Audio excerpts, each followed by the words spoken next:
Come on guys, I'm Steve. Welcome back to the channel. Welcome back to another video. If it's your first time stopping by the channel, hit that subscribe button. Trust me, you won't regret it. If you're a returning subscriber, as always, guys, welcome back. And I do appreciate the support. Guys, I was on my way back from work today and I came across a story and I wanted to share it with you guys because I mean, this is hard to believe. But then again, you know, I say the same thing all the time. What's unbelievable is now believable. What used to be abnormal is almost like the norm. And this story doesn't take place in America, but it takes place in Mexico City. Shout out Mexico City, you know what I'm saying? And it's about this guy right here. This is Miguel Cortez. This guy is a biologist, or was a biologist out there in Mexico City, like I stated. This guy right here, they're calling the Mexican Jeffrey Dahmer. And after I show you this video, maybe you agree or disagree if the name fits. I told you guys before, there are people out here that have urges and compulsions that can't be fixed. And a lot of people need to be euthanized. And I think this guy right here is one of those people. This guy right here allegedly raped and murdered his 17-year-old neighbor. Pictured here, her name is Maria Jose, in her house in Mexico City on Tuesday. He also stabbed the mother that came in here and caught him. Says this 39-year-old also stabbed the mother. She attempted to stop him from leaving the apartment before neighbors intercepted him and held him for the police. They said this guy, who's a chemist, is now being investigated for perhaps killing 20 other women after authorities discovered, you know what? Take a look at the video. It is horrifying what this family is going through. A 17-year-old university student is dead, and her mother is fighting for her life. It is just absolutely awful, but this specific crime led authorities to a serial killer. He's a monster. He's a monster. He damaged our family. The blood-stained curtains fluttering in the breeze are the first indication of the evil Miguel Cortez is accused of. The pharmachemist now being called the Mexican Jeffrey Dahmer.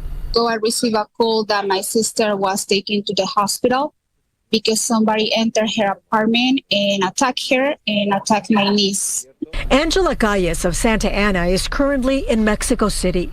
Her niece, 17-year-old Maria Jose Castillo, was raped and murdered, allegedly by her neighbor, Miguel Cortez. No se esperaba que llegara la mamá de la jovencita. When Maria's mother, Cassandra Calles, entered the apartment, she found Cortez inside. She found this guy on my niece's room. She was already dead, and he attacked my sister too. She has a stab on her neck, on her left lung, and on the pelvic area.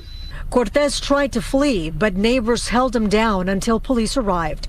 When investigators checked the apartment, they made a gruesome discovery: human remains and 7 human craniums. They found out he was a serial killer. Que podría tratarse de 7 casos. Mexico City prosecutor Ulises Lara says he has 7 homicide cases against Cortez.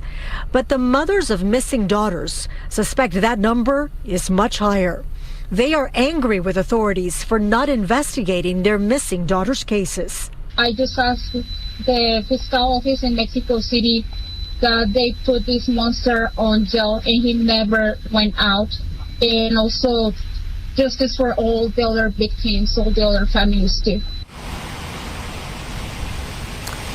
The family in Santa Ana has established a GoFundMe account called Justice for Maria Jose. It is to help pay for the medical expenses for the surviving victim and also to pay for the transportation for Angela to go from Santa Ana to Mexico and back and forth. And of course, something else, Angela is also dealing with cancer. It's just awful for this family all around.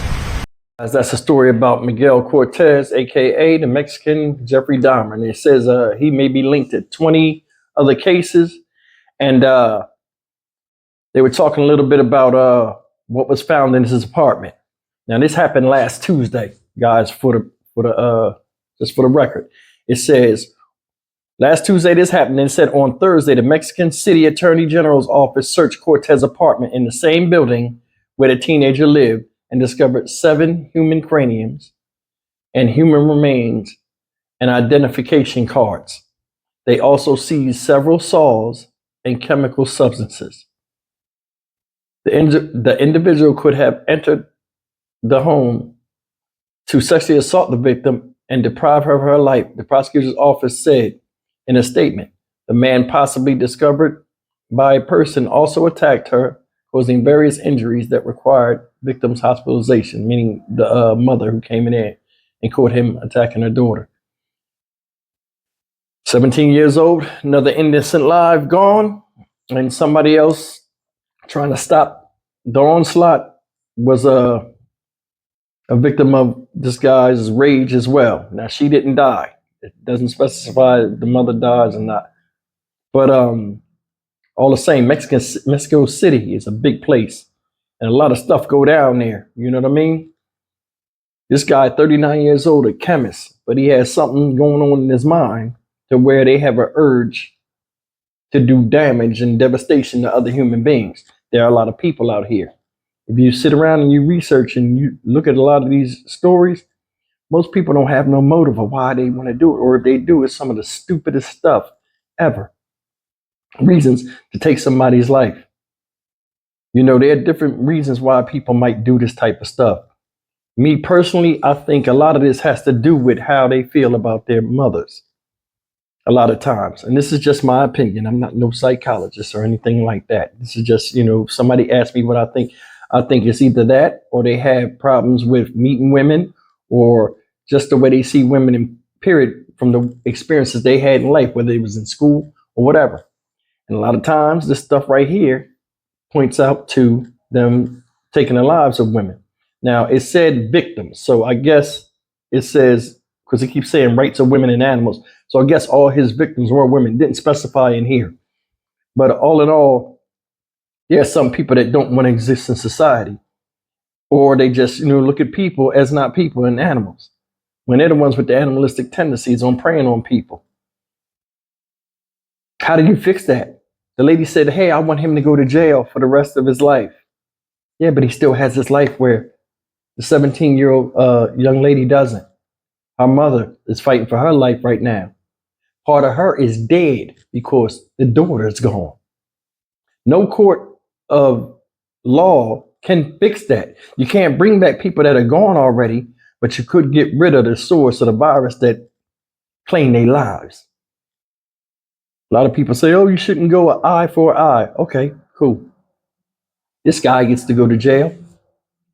Over time, he'll what? Get institutionalized and then thus what? Complacent. He'll accept his fate, make the most out of it because that's what human beings do.